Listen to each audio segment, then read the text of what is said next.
What's up, guys? Welcome back to Michigan Muckraker. My name is Michelle, and in mid-July of 2023, this year, I sat down with local author Seamus Pendragon, who wrote The Land of the Free, The Home of the Brave, and Other B.S.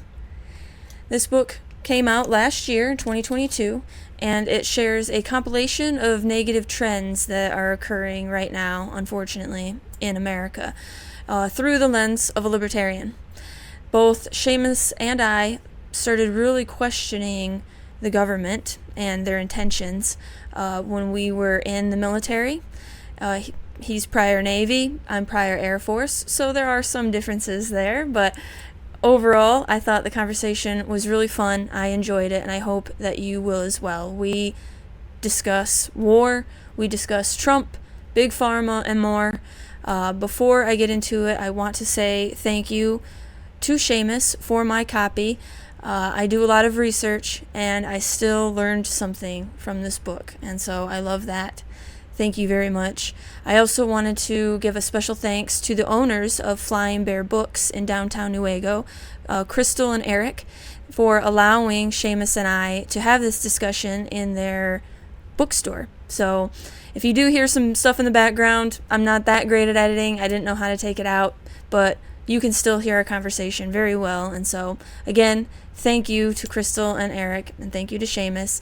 Now, one more thing, Christmas is coming, and so books, I always recommend books as a great gift, very personal gift, and not that expensive. So consider getting a book from Flying Bear Books, or picking this one up specifically if you enjoy this conversation and want to get into some of these topics. So without further ado, here is the discussion.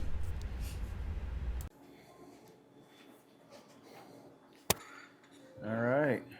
Hi, Seamus.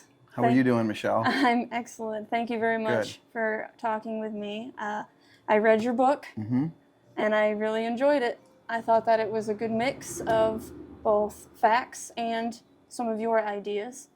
And so before we jump into some of these topics, can you let me know a little bit about yourself, like where you come from and how you came to write this book? Well, I feel like I've lived a multitude of lives, okay?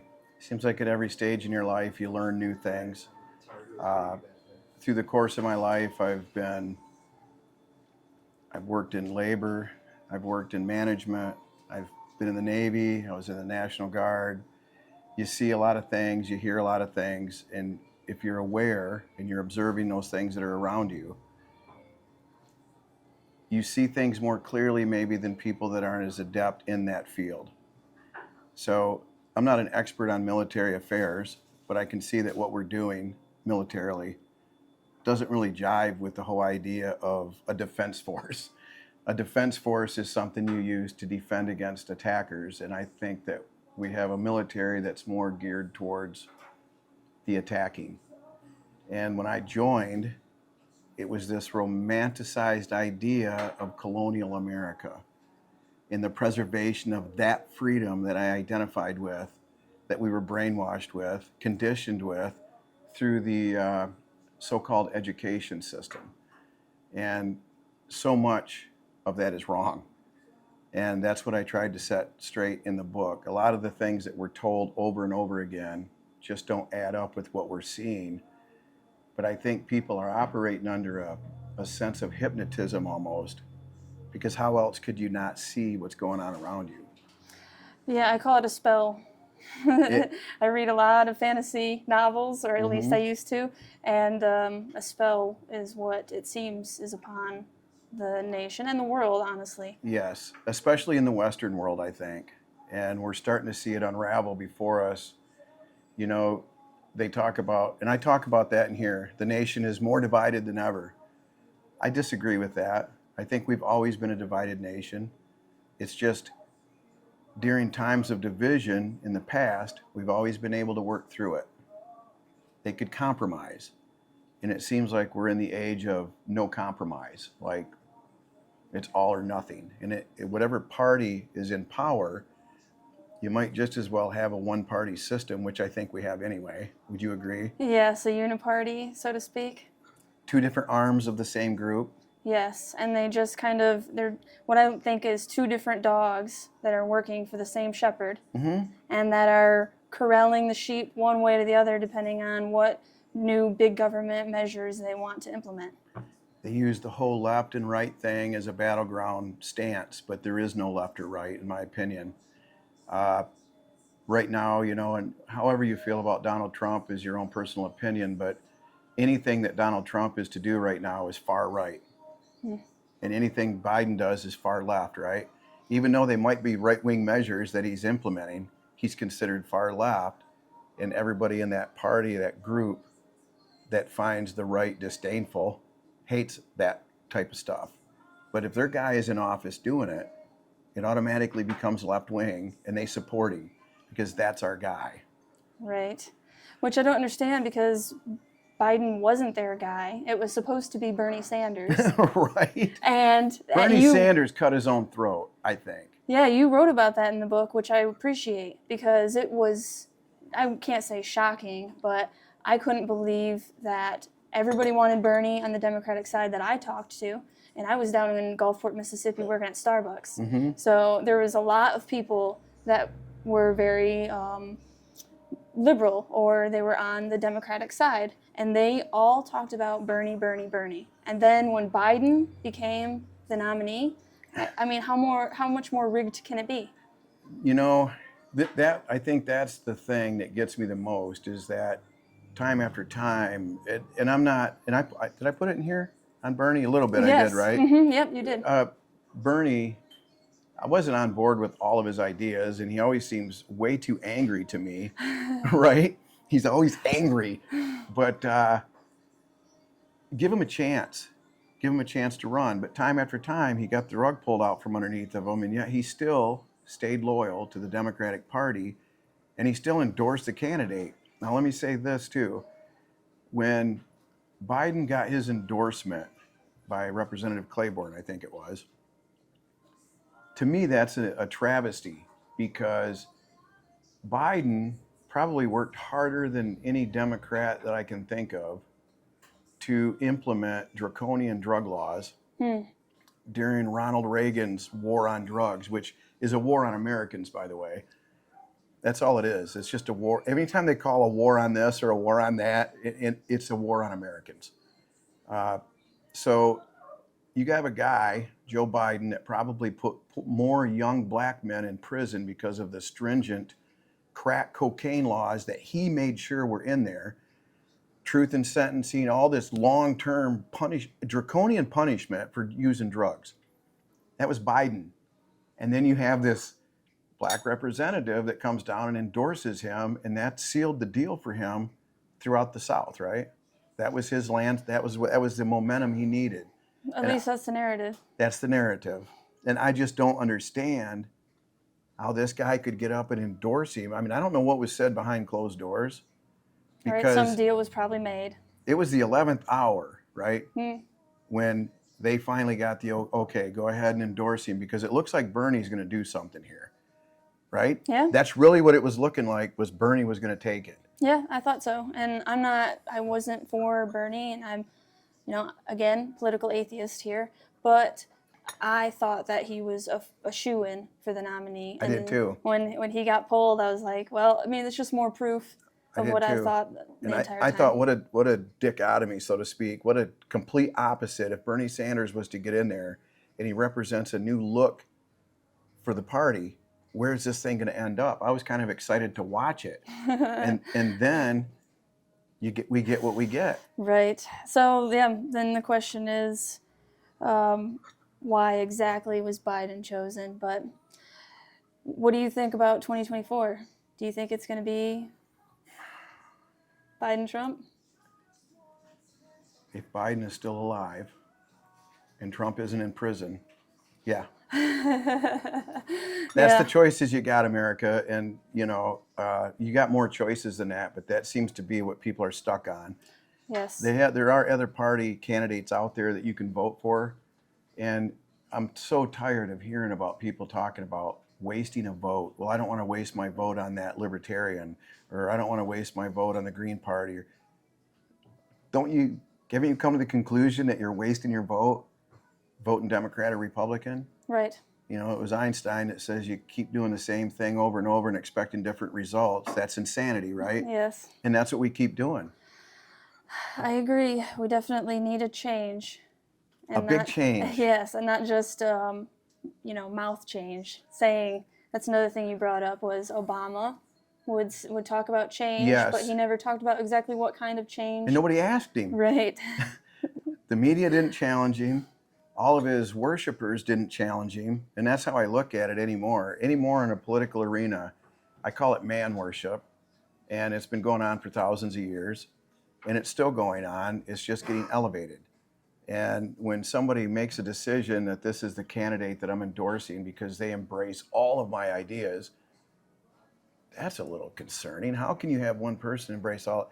But at any rate, they get behind this person regardless of the flaws, and everybody has flaws, but they're not using their head. It's like an emotional decision. It's not a logical decision, it's emotion. And I think it's motivated by the emotion of fear as much as anything. Right, and that's another topic that you bring up, the fact that they use fear in order to corral us. Absolutely. Into certain viewpoints that they wanted us to get to. Yep. So, talk about pharmaceuticals in your book. Oh, yeah. The whole, it's always great when politicians talk about getting that under control, and then they never do. They'll pass a law that at first appearance looks good for the average American. And let's be truthful, the average American is suffering financially. It's hard to get through it's hard to make it, right? Because of all the expenses. And right now, the expenses have even escalated. Under the Biden regime, they've skyrocketed that hidden tax called inflation. And with the help of the banks? Yes. And the pharmaceuticals make more money profit-wise than oil companies, percentage. And I talked in the book about how they will take a certain medication under a certain name, and then they put it through a process that's supposed to be a better drug. But according to research that these other scientists have done, it's minimal, if any. Sometimes there's no change at all in the effectiveness of the drug. But then you have to pay more for that new drug. And the truth is, it's the old drug in a different capsule. And that's it. And they get all kinds of funding. A lot of this is funded by the American people. A lot of that research and development is funded by our tax dollars. And then these private corporations reap the benefit. And that is one of the... I just finished reading a couple of books, and one of them I'll recommend to you once we get done here. I'll talk about that a little bit. But I'm writing some stuff on National Socialism and some other stuff. National Socialism being the base of it, or fascism. And when you have a corporate government partnership, that's one of the trademark things of fascism. When government and corporations work together, the people are nothing. And we're seeing that right now all across the United States, here in Michigan. Yes. Definitely. Yes. Public-private partnerships. They use the terminology instead of fascism. Yeah. But it's the same It's corporatism. thing. Yes. It's what Benito Mussolini referred to as corporatism. Yes. And if you look up what that is, it's fascism.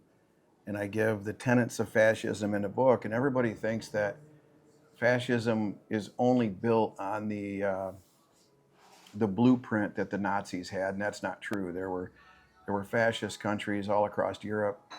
There were fascist countries in South America, where a lot of the Germans fled to after the war. They were welcomed with open arms, like in Chile and parts of Argentina. The Argentinian dictator Perón was a fascist at heart. He welcomed them in. So you have to take a long, hard look at it, and it's difficult for some people to accept.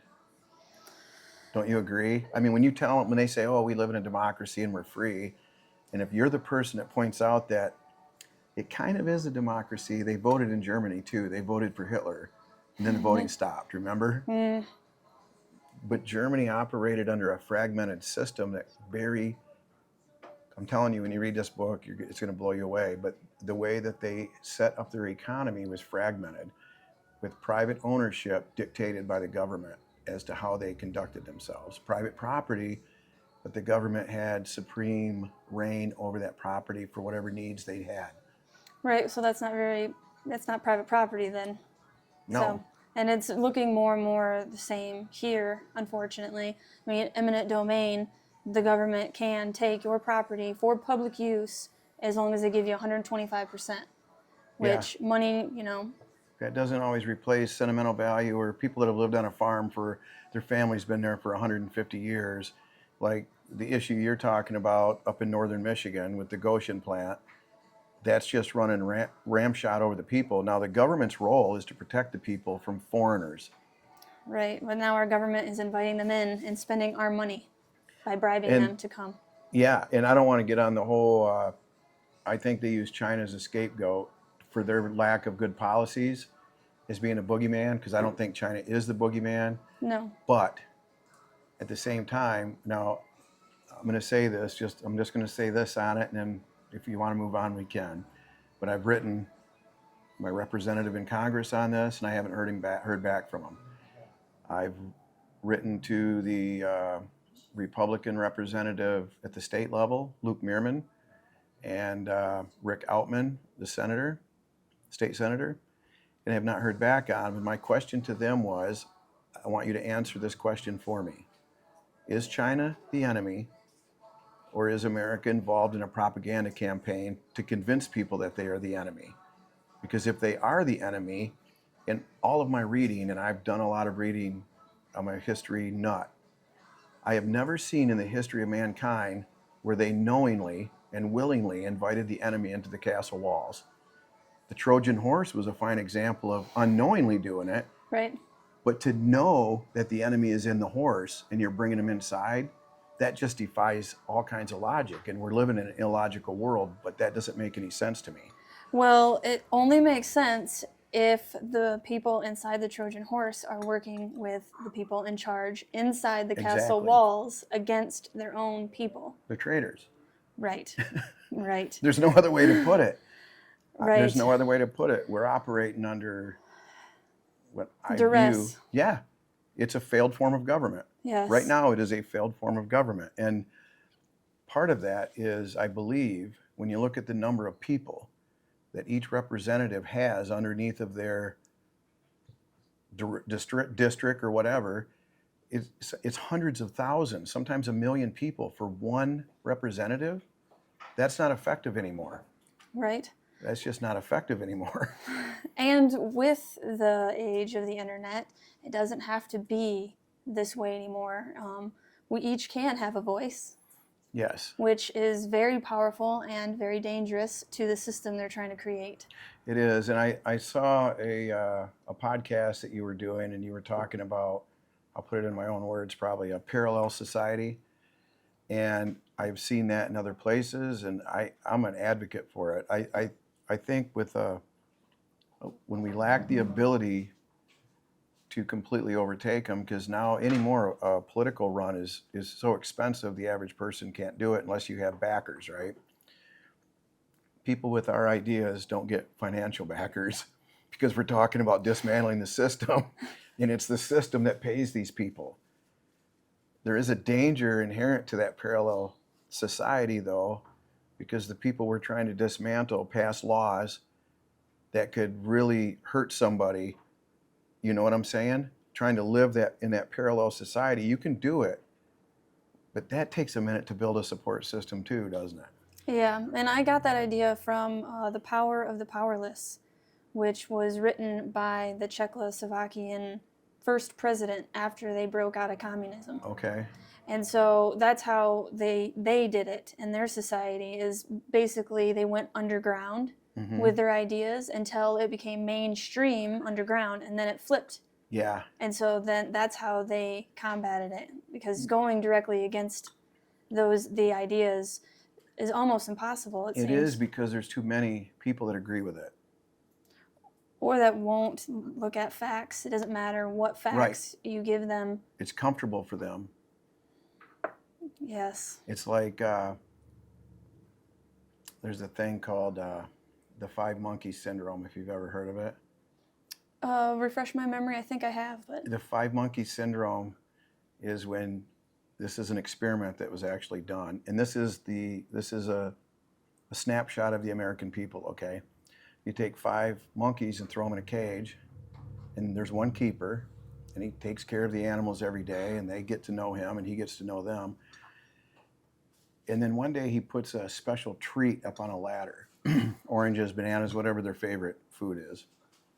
And when that monkey goes to get it, one monkey will go to get it, no doubt, right? I got to get it first. All of the monkeys get sprayed with cold water. They all get the cold water treatment. Every time one monkey goes for it, they all get punished. Pretty soon, none of them are going for the treat, right? The pie in the sky, so to speak. Right. Those are the things that we have dreams and aspirations that we want to get, but we're excluded from obtaining them through regulations and laws and everything else. Once the cronies are in, we pass laws to prevent anybody else from rising up in that, whatever profession it is. Well, these monkeys, when you take one monkey out and you put another one in, this poor guy, he's never received the cold water treatment, right? So he goes for the treat, and all the other monkeys beat the crap out of him. Right. The keeper doesn't have to spray him down anymore. All of the other monkeys will keep him in line. That's what we live in, as a society of these conditioned monkeys that will keep each other in check. The guy at the top doesn't have to worry about it. Your neighbor will turn you in, or somebody will stop whatever it is, whatever freedom you're exercising. And that can go on. You can exchange all of the monkeys out of the cage until there's no monkeys. None of the monkeys have experienced cold water treatment. Right. But they know not to go. They will still beat the hell out of any monkey that goes for the treat. They don't even know why. They're just doing it. And I think that's the society we live in. And some people look at your ideas as super radical, and probably my ideas too, as being like way out there. But if you look at what we're living in, somebody has to do something. Right. I mean, if you look at, like you said, what is going on right now, it doesn't make sense unless you check your premises and figure out that maybe our radical ideas are actually freedom. The truth. They're really about freedom. And right. Freedom scares people. Right, because it can be hard to make choices for yourself and take responsibility. Or let other people do theirs. And I think that's one of the biggest things, is that, and I talk about it in here on the group mind, right? Right, the hive mind also. Yes, the hive mind, where what we believe is right. Now, you want to exercise freedom in your way, and we don't like that, because we think that what you're doing is wrong. It might not be hurting anybody. And that's the rule I think we live by, is you have to judge, are you hurting someone in some way? And then evaluate, do you proceed? You know what I mean? Right, and then that's the thing too, is hurting isn't just words. Like, it has to limit your free will. Yes. If I am attempting to limit your free will, then I am in the wrong. Right. To limit people's speech is harmful to the people speaking. And right. It's harmful to society at large, because you're censoring them. And right now, social media, whether you realize it or not, you're the biggest culprit in censoring free speech. It is the majority of sheeple that are scared, and they have to look to somebody else for decisions. And they don't want this person exercising freedom in a way that it satisfies them, because in some way it infringes on what they believe between right and wrong. Freedom is a dangerous thing, and true freedom is it can be very dangerous. But what do you want? Do you want to live in a dystopian society? Right, where you have centralized control measures when other people think for you and make decisions for you? We already have that.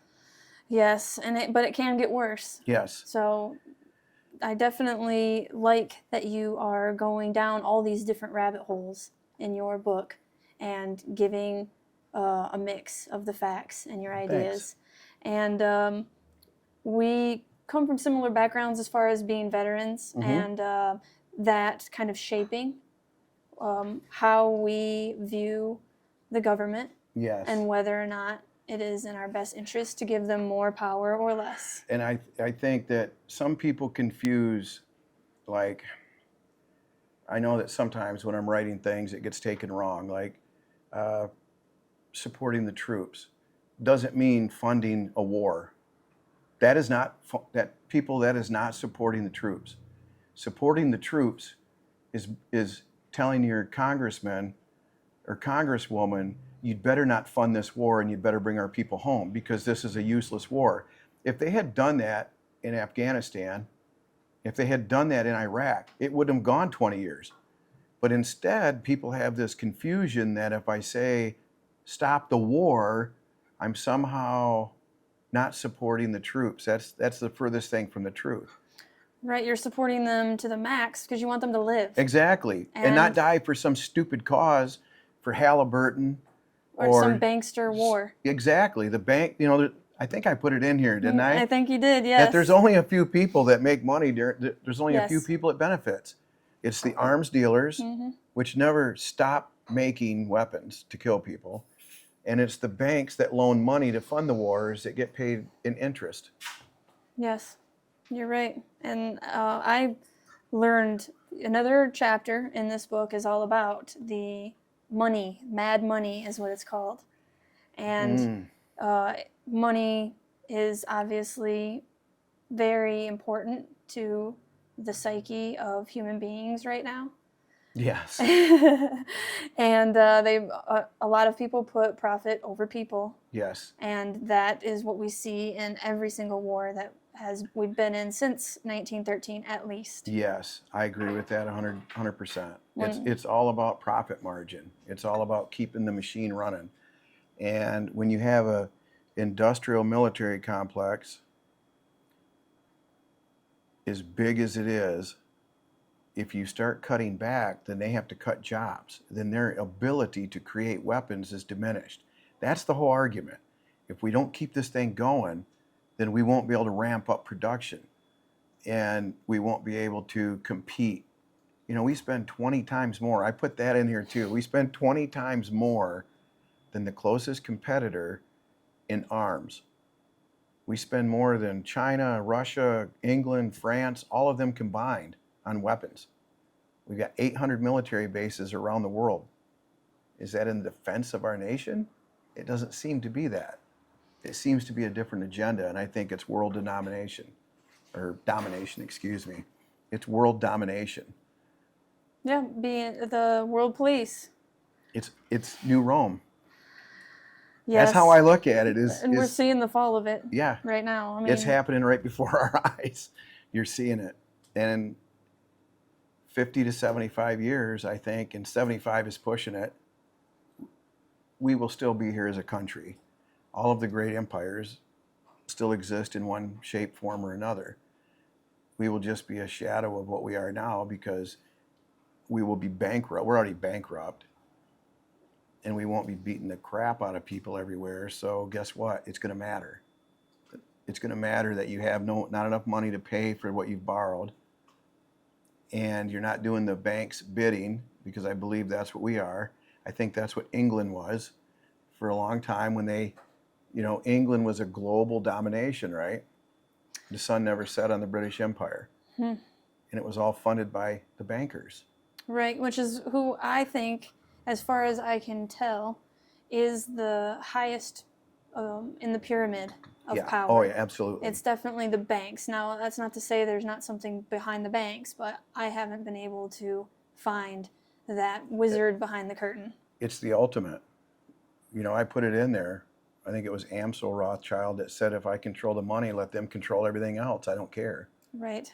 And why would you? Right.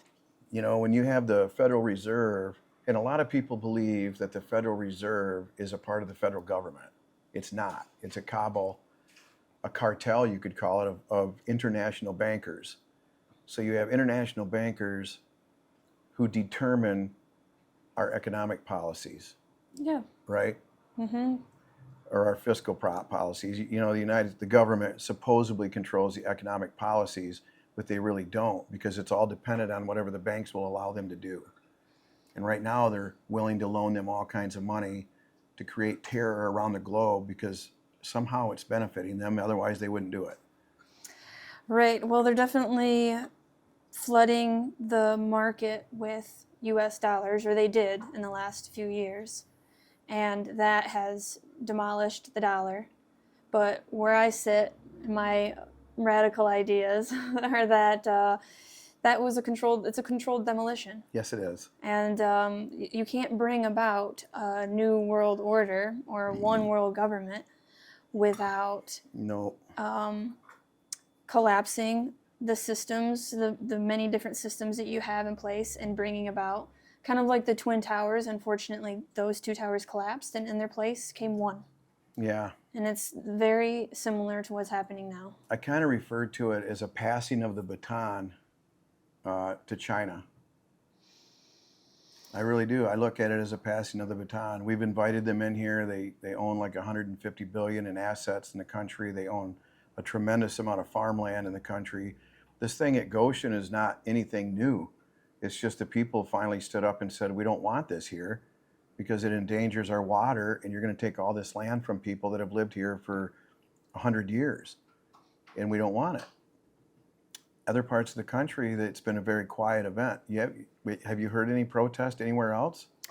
Well, I have been hearing more and more of different states, different small towns, at least questioning, if not outright protesting, new development that brings in. Well, that's promising.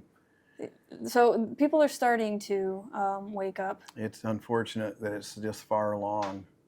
Yeah, that's how it seems that the universe works. You know, you fell asleep at the wheel, and by the time you wake up, you're already off the bridge, free falling. It's a little late to take the steering wheel back into control, right? In my research, what I found is, because I do a lot of research on psychology, I've independently studied psychology and philosophy for the last probably 25 years, 20 years, and heavily in the last 15, but there's this default with the human person, average human being, and it's called conditioned helplessness. Now, what they used to think was that it was the conditioning that created a sense of helplessness. Okay? Further research has determined that helplessness is actually the natural default of the human mind. So we look to someone else for answers. The way around that is to teach people not to be helpless anymore. And the government's not engaged in that kind of activity.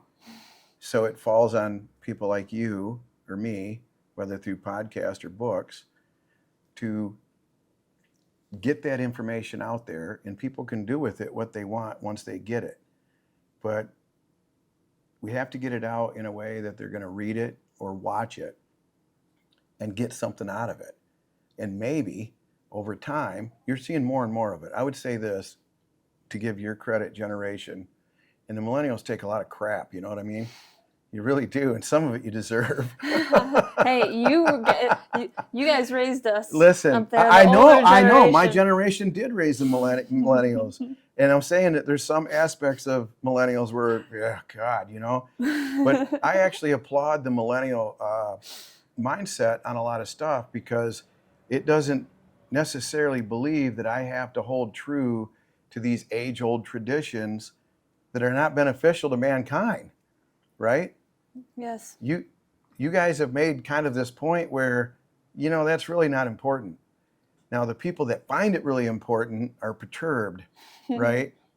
That millennials think that way, but also more and more look at things without rose-colored glasses. My generation and up, you know, I don't want to offend any boomers out there, but they're the worst. They still adhere, percentage-wise, more of them still believe in a government that's there to help. It's quickly fading with the ones that are waking up. But the voting power of that block is huge. The millennials have a huge voting block now. I believe you're probably the second largest I think we're actually larger than the boomers. Really? But the boomers didn't instill overall in my generation a sense of civic duty. To get out and vote. Right. And so now I am guilty of apathy in a way because I've always felt, since I started looking into this stuff in 2012, that my vote doesn't count. Mm-hmm. And I think that rings true on a national level or I even do a too. governor level. I do too. But grassroots, I don't think that that's necessarily true.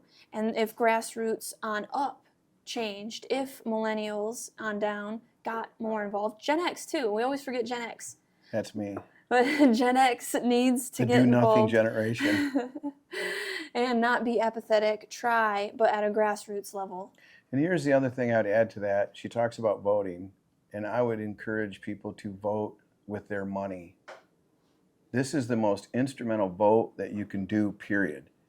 To vote every 2 years or every 4 years is almost a joke, right? Yeah.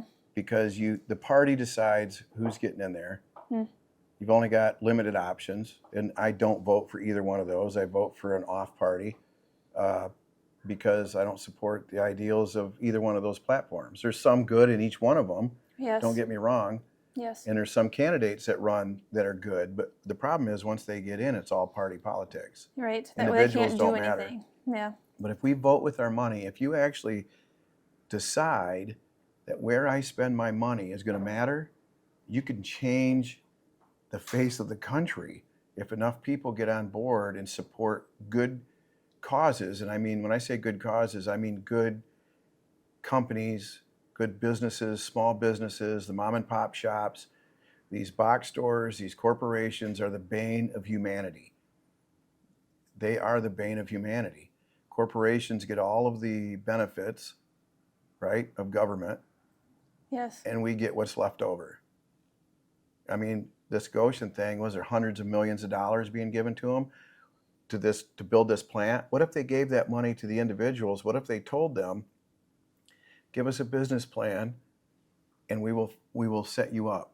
Because with the money they've got, they could literally liberate thousands of people in that county. They talk about it being such a poor county. Right? Yes. Personally, I think no taxation without representation. And so, like you said, you want to hit them where it counts, which is money.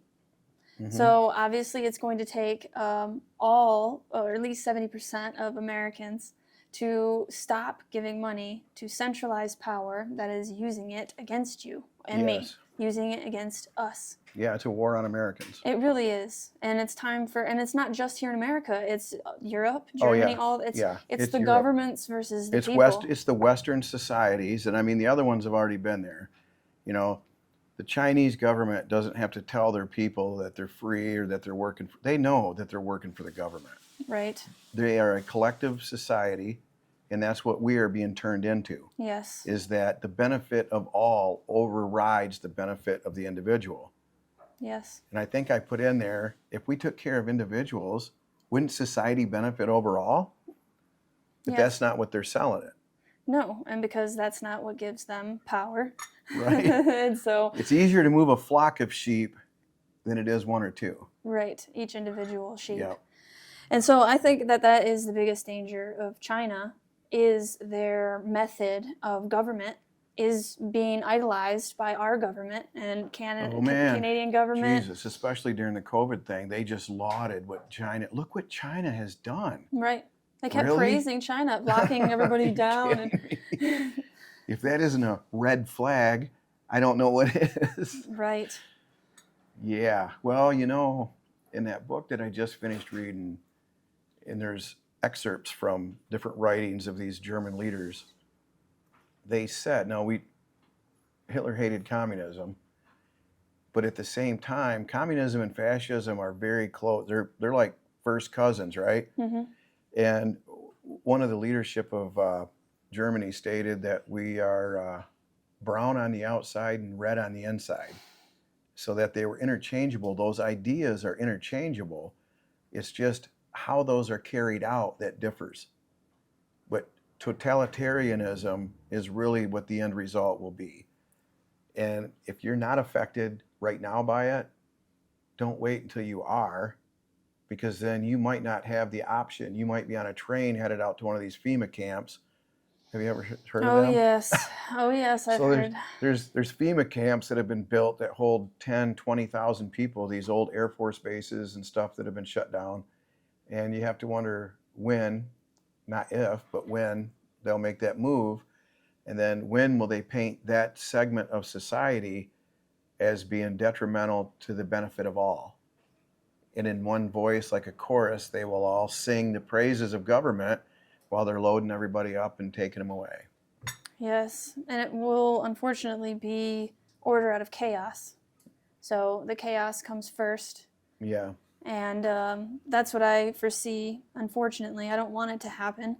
But next year, if you thought 2020 was crazy, I think next year is just, I think, and this is going way out on a limb here, but I think that it might be the last election that we think that we actually voted for the president.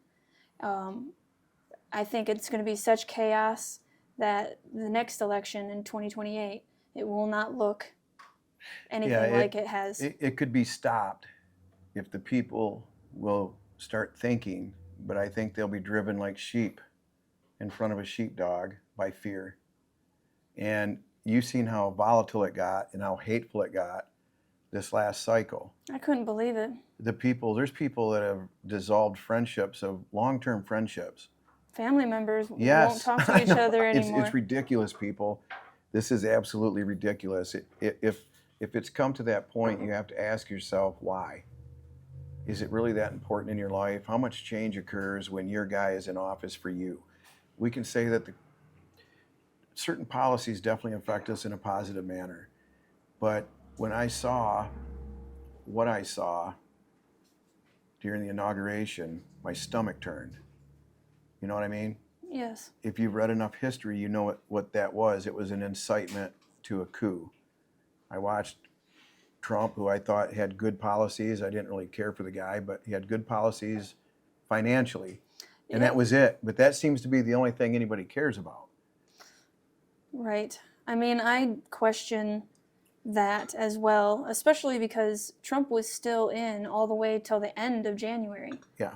And so this was January 6th that he brought people to the Capitol, and then there was no video footage that came out. And so Trump just let the people that were following him go on the attack. Well, and then be attacked. Yeah. For, you know what I mean? Raiding, because if you see all the footage afterwards, they went in and the police, Capitol Police, were like showing them the way. And so there was this really mixed up thing that went on there. Now, I'm not saying that they should have stormed the Capitol, if that's even what you think. Again, the footage didn't look like that, but why didn't the footage come out until years later when Trump was still president? When the footage, I mean, it was there. The Capitol has cameras all over. Yeah, I've seen a lot of the footage, which is disheartening. I think it was his speech that told him, when he instructed the people that were there in front of him, to go down there and tell those people how you feel. And they all started marching towards where the inauguration was, and that's when chaos broke out. I watched the January 6th hearings, which took a lot of criticism, but I will say this, all of the people they had in there were Republicans. All the witnesses were Republican supporters or Republicans. And what they were saying was horrible. It was horrible.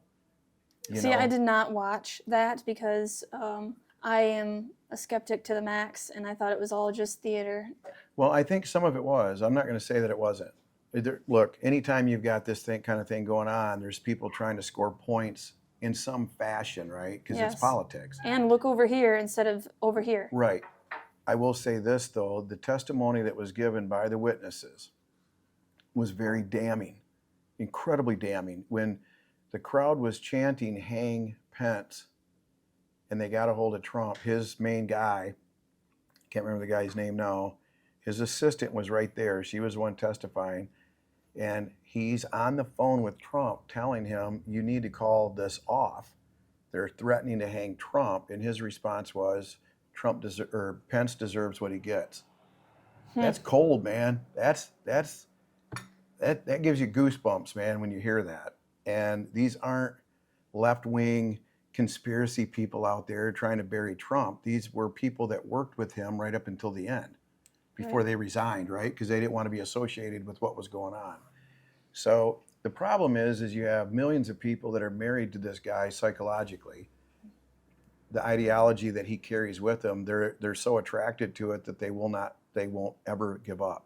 It is crazy how polarizing he is. I mean, if you don't like the man, you hate him.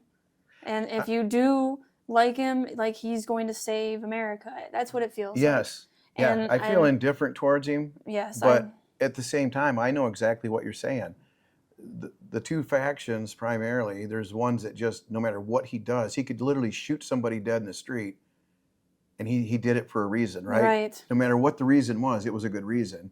And then he could be giving Sister Teresa a run for her money, and the people will still hate him because he's doing what he's doing for ill reasons. And that's not all true either. Right. Yeah, Trump, to me, and I've said it several times, I don't want to bash on the guy.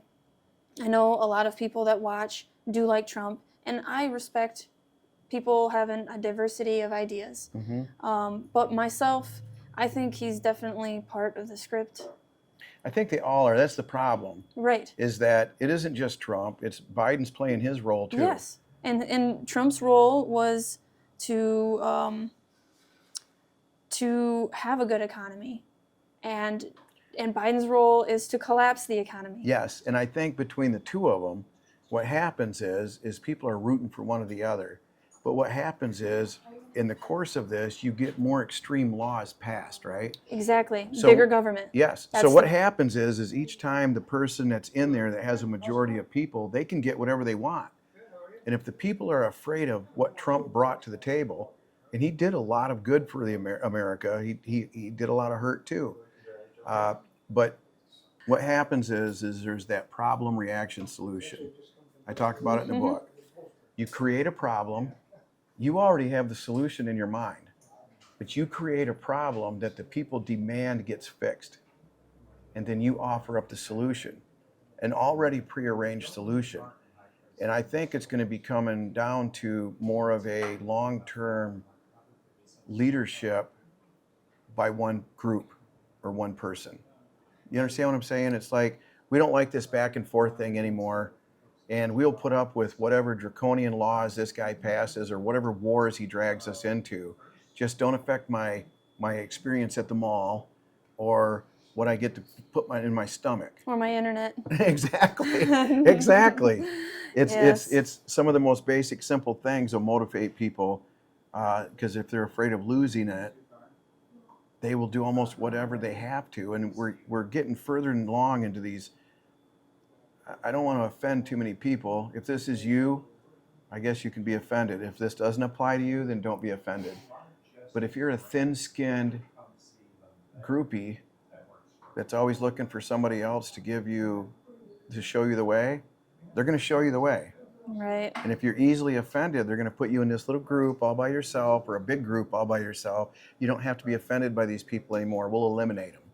Right. It'll just get more intense as time goes on.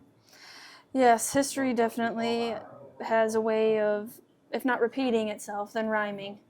And kind of bringing it back to those FEMA camps, putting people in those camps that don't agree with you. It seems like it's far-fetched, but I don't know how it can. And in the last 3 years, I couldn't believe the people that were willing to force a product onto individuals through the government. Yes, there you go. That's all it's going to take. All it's going to take is another pandemic.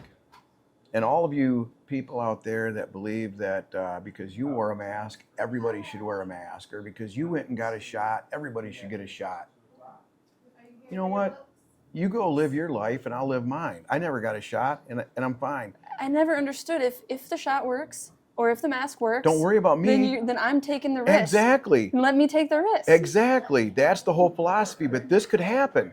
What you just brought up the key point.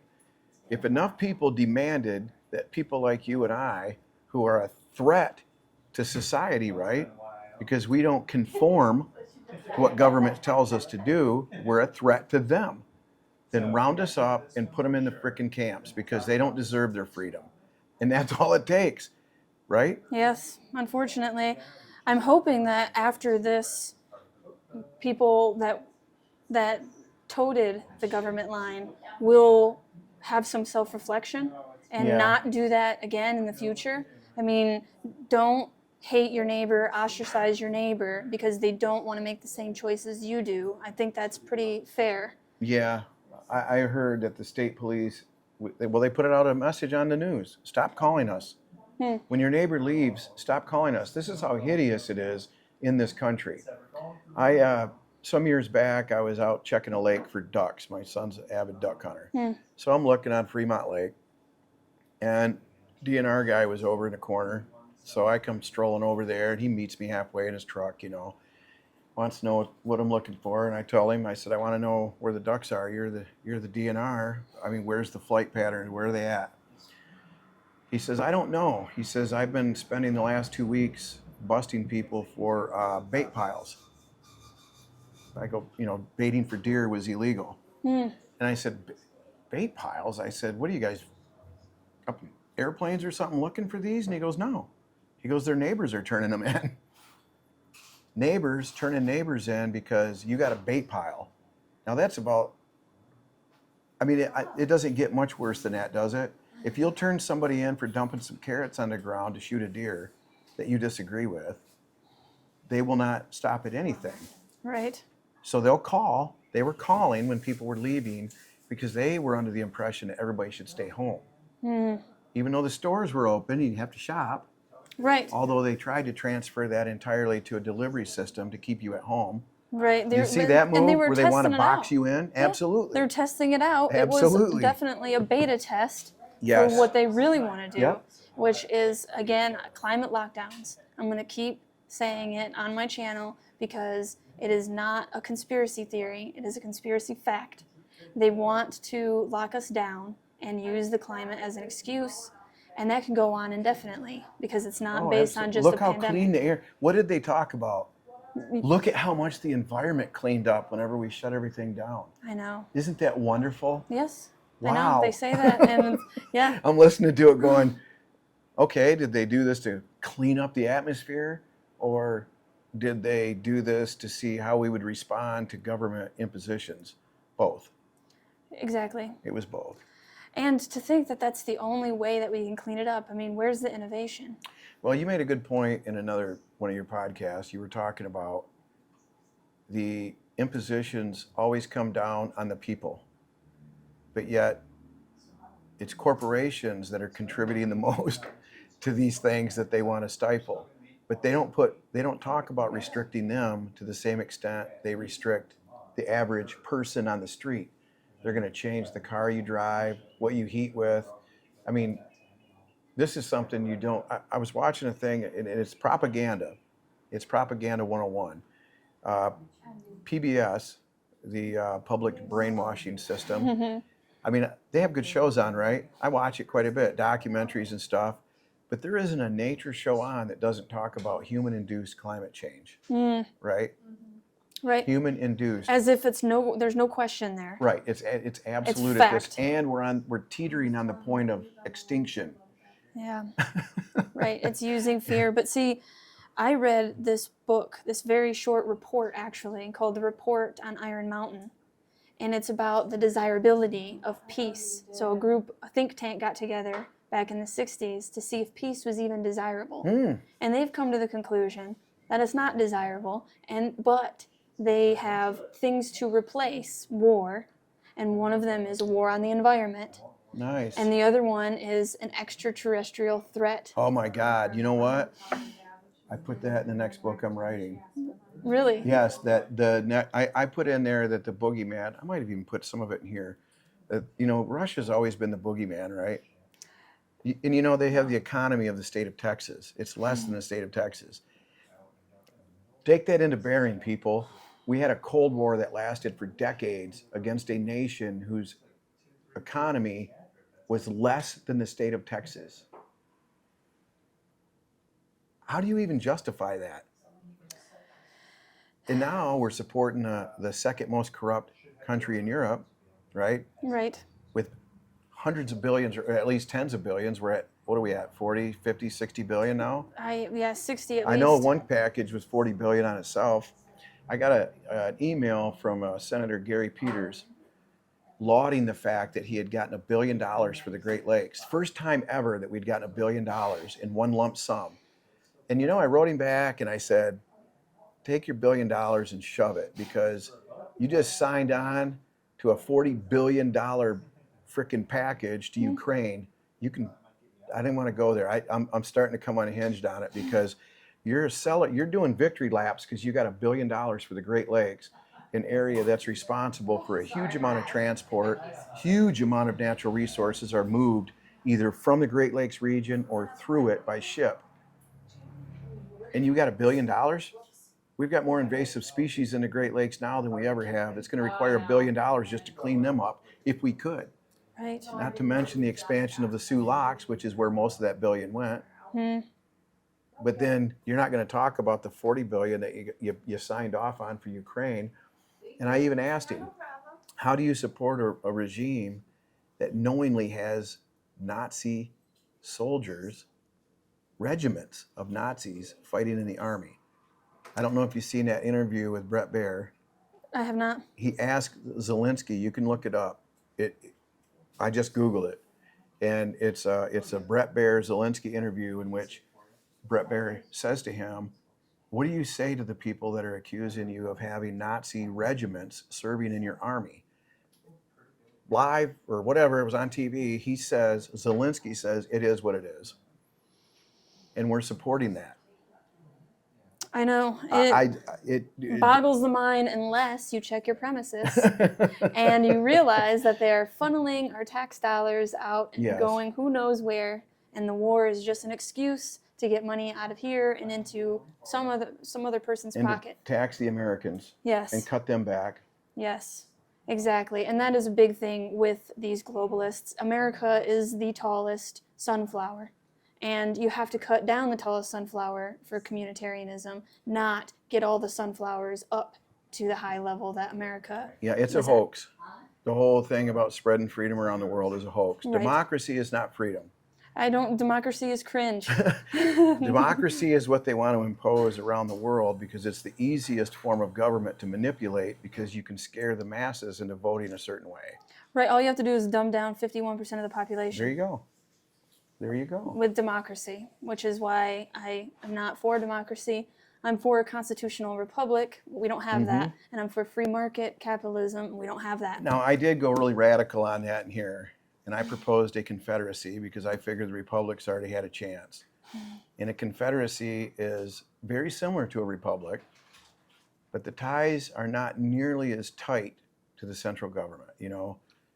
We started out as a confederacy. It was the Articles of Confederation, as a matter of fact, were an agreement between the colonies to stick together. You're right. That's what it was. Right. And it wasn't until they got their little claws in and got everybody roped in. Even then, they had a chance up till the Civil War. And I don't have a lot of good to say about the uncivil war. I call it the War of Independence, or Southern Independence. You probably gathered that, didn't you? Yes. And I won't go into a lot of detail on that. We'll leave it for if they want to find out. Pick up the book. Read it. Yes. But there was interesting facts in there that I did not know. I'm going to tell you right now, the War of Southern Independence was anything but. I mean, it was one of the most unjust wars that we've ever fought, and the issues surrounding that were more than slavery could ever have brought on. Right. It was a difference in ideology, but they were correct when they said that they could withdraw from the Union in the beginning, because there was an agreement. When King George granted sovereignty, he granted it individually to each colony. He didn't recognize them as a United States. He granted it to each independent colony. And each one of those colonies had their own constitution, their state constitution. when they joined in with the federal government, at the time, there was a clause in there on both sides that said that we reserve the right to withdraw from the union if it becomes, to paraphrase, unbeneficial. Like if it's not benefiting the state anymore, we will withdraw. And the United States had the idea that, or the same option, that if it becomes no longer beneficial to us to have you a part of the union, we can exclude you. There was that mutual agreement that says if it's not working out, we can withdraw. Our grandparents did a horrible job of teaching our parents how to maintain liberty, because our grandparents gave a whole bunch of it up during the 30s and 40s, right? Yes, they Unfortunately, they had so much confidence in the government and so much faith in what they were being told, and that's a gullible population, right? They were lulled into believing that their government was there to help them because they were always told that. Right. And I remember being told that when I was growing up too, is that government is there to help us. It's to keep us safe. See, I wasn't. Thanks, Dad. Yeah, I was told. That's the way I was brought up. It took a while for my eyes to open up, and it took a while for my mind to really even conceive that I had been wrong all that time, and to admit that I was wrong. And that's what you need to think about. And I talk about that towards the end of the book, is that our ego gets in the way of our personal improvement a lot. And that transcends into the nation. The nation itself has an ego problem. And it's because the people are egotistically driven, because that's the way we're programmed. That's the way we're brought up. You have to take some responsibility for it, but you can't blame your parents. They were brainwashed just like you were. Right. You know, now they could have done a better job of a lot of different things, but then I could have too. Right, and I can too. And you talk about being apathetic. We all have been, because, so it's not like in this book, I talk about we a lot. It's we. Right. Because I'm not saying that you failed. I'm saying we have failed in the exercise of government, because there was nobody there the schools weren't there to teach us to be rebels. They were there to teach us to conform. Right. They're there to prepare you for work in a factory. Yes. Going back to Rockefeller and taking charge of the education system back in the early 1900s. And the states need to take that back. The states need to take back the education of the students away from the federal government and make it a local issue. I definitely think that government shouldn't be involved at all in education. I agree. I agree with that. If you in my appeal to people to consider a confederacy, this is what I envision in my utopian world, is that each state would run itself like they were supposed to, not dependent upon federal dollars, and only send in a fraction of the money they currently send. You know, we send so much money in, and then they turn around and divide it up, right? And then they get to control that which they pay for, which, if you think about it, we're paying for our own servitude, right? Yes, we are. So we give them our money, and then what we get back, they get to dictate to us what we do with it. Right. We need to put an end to that. And right now, I don't have a plan or a blueprint to do that, but I think it can be done if enough people were on board with it. If the people of a particular state, and why not Michigan? If the people of a particular state were in agreement enough that they wanted the federal government off their back, and they're tired of paying for wars that do nothing but kill people and feed the military-industrial complex and all these other corporations that benefit, mining companies, petroleum companies, right? That's what it's all about, is a conquest or an ideology change. If we separate ourselves from that, I think the states will flourish. We won't be suffering at all, because there's enough in each state to carry the day.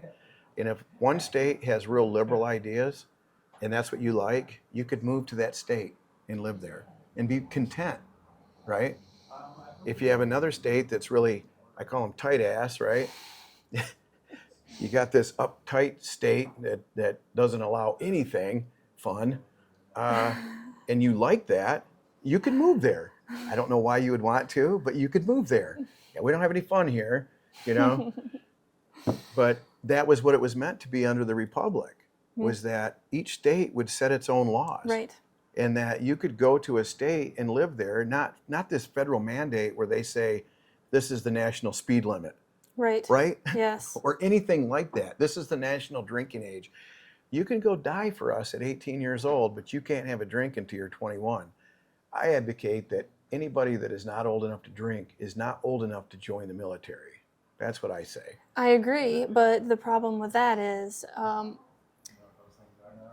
when you're 18 years old, 19 years old, you are unlearned. And so you are more gullible or naive, and that's how they get you. Yeah. I was 19 when I joined, and which is kind of late. Some people joined all the way at 17. Yeah, I joined at 18. And they need that.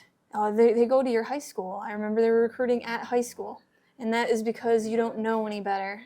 And so they can get you and brainwash you when Here's you get something in. I would propose on that too, because that's a sore spot with me, is recruiters going into the high school. George Bush with his No Child Left Behind, right? That was supposed to be such a great thing, right? Yeah, except for more government in the education. Yeah, yes, and there's a clause in there that states were mandated to allow recruiters into high schools, and sometimes even middle schools now. They're getting them that young. Wow. So this is what I advocate, and this is what I think if we could start a movement eventually, this could happen. Other states have done it. I think Washington State did it, is where I read it, is that this group of people got together and said, look, we can't change the No Child Left Behind law. That's up to Congress to do. But what we can do in our own state is mandate that anytime a recruiter comes into a school, a college representative has to be there too, to give that student an option. So if the recruiter's sitting over here and a representative from the community college or whatever college is sitting over here, they can talk to both of them. Well, then you need to have a tradesman to represent too. Yes, that would be fine too. Anything of that nature, but to give them an alternative. And I think the whole journeyman thing is something that needs to be brought back. Yes, I'm not for college anymore. Unfortunately, it has become a propaganda center. Now, obviously, some careers you need college. I want a doctor that's been to college. Hey, I don't want to go to the doctor if I can help it, unless my arm gets cut off I don't and I need either, to go but get it sewed back on or I something. don't either, but if that guy's got to open me up, I want it to know that he's been well trained. Right, but see, that therein lies the question, a rabbit hole I'm not going to get too deep into, but who wrote the textbooks that those doctors studied for 12 years? Look, I got a pharmaceutical companies. Yes, we have pharmaceutical doctors. We have pharma doctors. Right. That are always looking to give a drug instead of trying to find the root cause of the problem. Exactly. And I think I put that in here about the holistic healing type thing where they're not allowed. Yes. That needs to be expanded and opened up. Right now you've got doctors that can lose their license for suggesting that somebody go and use an herbal form of treatment or acupuncture or anything like that. Insurance doesn't cover that stuff. Why? Because it doesn't feed the system and it actually fixes people, right? Right. I mean, there's plants. I'm a plant guy, right? Plants are everything. Yes. Go back to the plant world, right? Yes. And the first medicines. Yes. And I had a friend of mine called me up. He was suffering with some abdominal right? Been suffering for a week, been in and out of the doctor's office, can't get it. And I recommended to him that he get some yarrow, however you want to pronounce it. It's Achillea millefolium is the proper name. Achilles, right? It was named because his physicians carried it with them in battle because it would stop bleeding. The poultice would stop bleeding.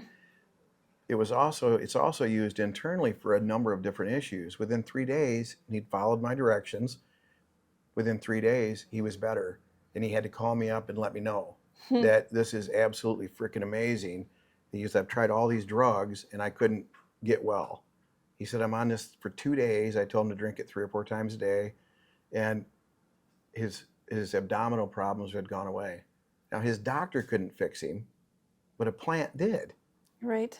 And then, I mean, you can't put a price on the plant either. Like, you can't put a meter on No, Tesla's energy ideas. And that's no. why they got shut down. That's why Tesla is the abomination of science world, right? Right. I mean, he was a genius and Mhm. he was onto something, but you could not charge for it. You couldn't Yep. put a price on it. And so he got shut down, and Yeah. Edison got put in because you can put a meter Yeah, on his form of energy. absolutely. And so the same is true with plant-based medicine.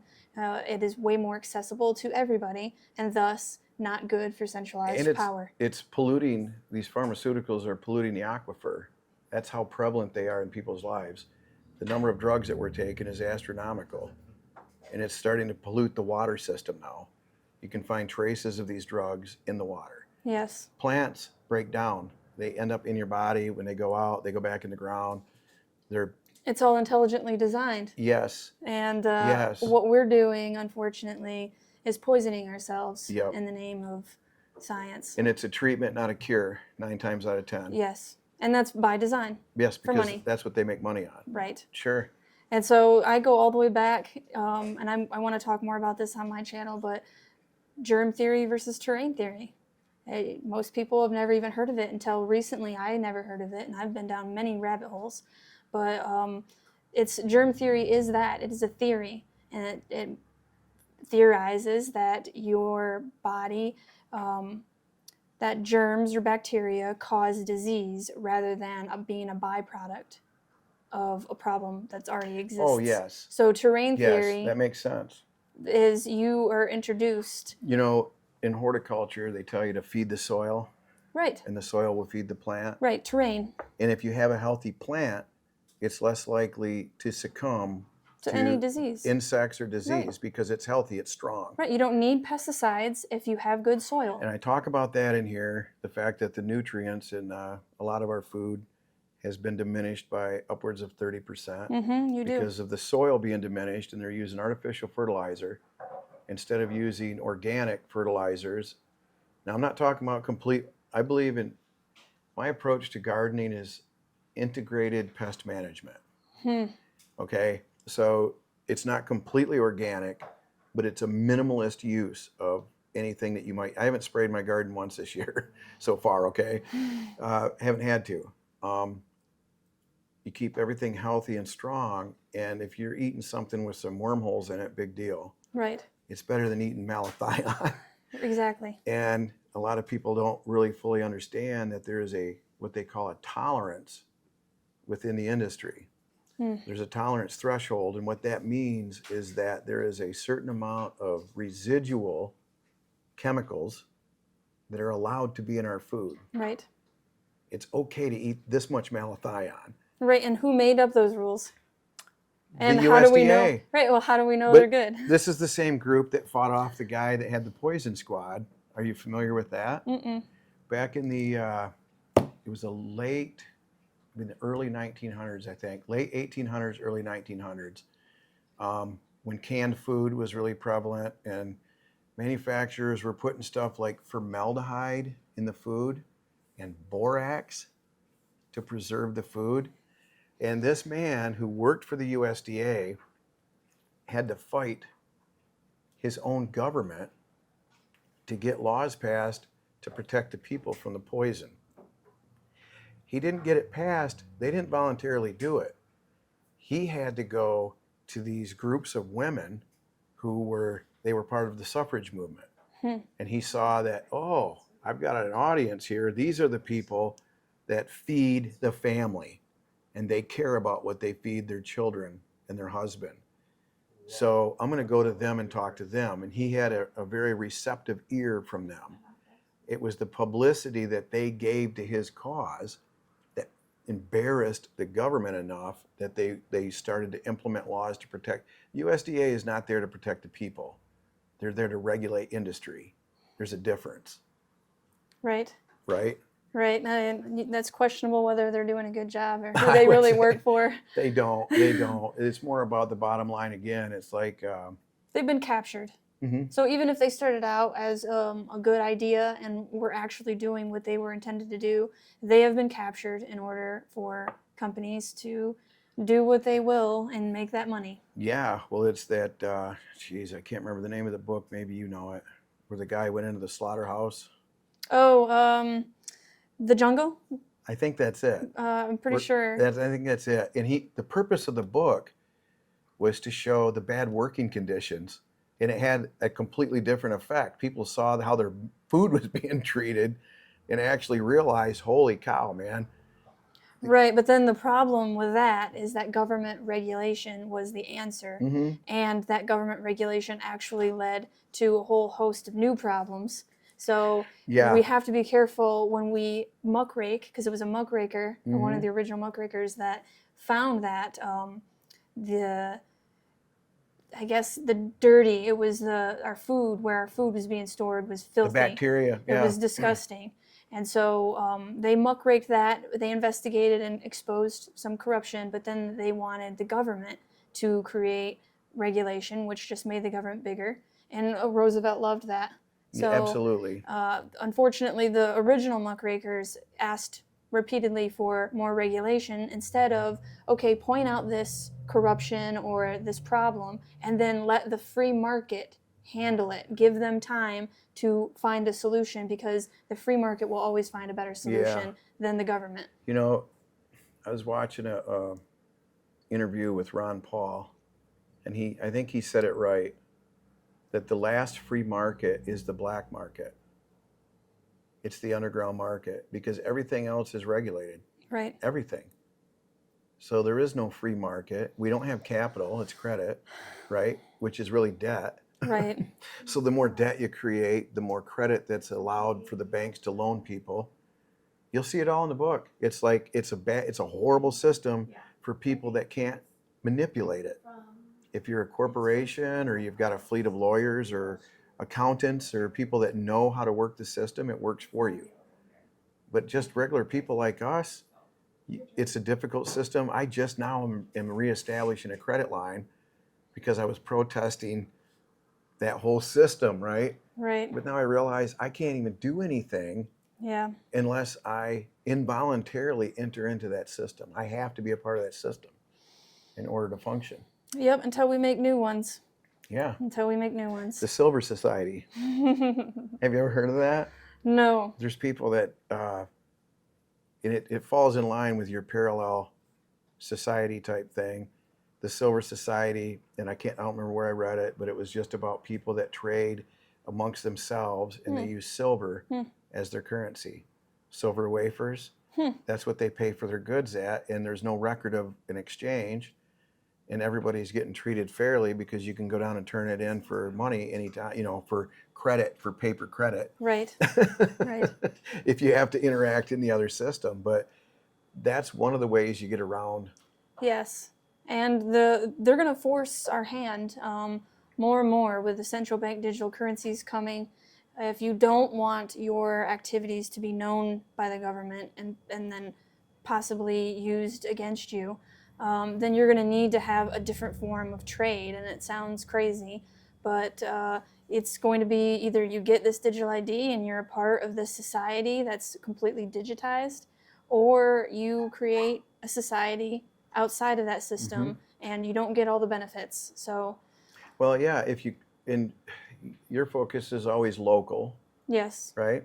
So if you have one of these societies and you have a group of people that sign into it, certain aspects you could get away with skirting the system, right? It's just anything outside of that can't be found within the group. Right. Then you would have to go outside for. But keeping it local does make it possible, and it sounds corny. I put some of those things in the book. It sounds corny, but it only sounds that way because you've been told it is since you were a little kid. You don't do that. You don't trade for things anymore. You don't trade services for goods. You use money, Right. which isn't money. Right. But they weren't told it wasn't money. They think that's hard currency. Right. And that dollar's worth what, 20 cents now? It's being devalued every day. Yeah. So the end of the book, it says, do you see what I see? Do you hear what I hear? And I think I definitely see what you've been seeing. We don't agree on everything, but most of it we do. Yeah, I was actually surprised by the amount that you were agreeable to. I figured there'd be a little more. Yeah, like the only you were at the halfway mark, and you're like, yeah, so far everything's good, and I'm like, dang, I guess she is out there. But it's really, I think it's just an observation, don't you? A lot of it, like. It's just things that were there already that we never looked at because they weren't shown in the media, but they're there. So Yeah. it's just the willingness to look at them, And the research on your own, right? Yes. Like, and I will encourage anybody out there, you can pick any subject and start looking into it, and you're going to find articles written by some of these mainstream news media outlets that are totally critical of the system, but you'll never see it on the TV. Right. You'll never see it in the mainstream news. It's in some back corner on an article that you have to dig for to find, and then you get information. And I would recommend that you look at several different sources. There's going to be stuff in the book that you go, this guy is freaking nuts, man. I would tell you to investigate it on your own and come up with your own conclusion. You may end up still thinking I'm nuts, and that's perfectly fine. Yes, absolutely. That's your prerogative. But you may, along the way, discover that, holy crap, I was lied to as much as he was, Yes. you know? Yes. Because a lot of what I've discovered were things that I had been lied to about the whole time I've been growing up. Yes. You believed one thing and then come to find out that's not really how it is and what's going on. And then when you see things differently than what you're being told, don't go along with the status quo. Be that person. Right. Do it in a nice way, and I'll give an example just to make people aware.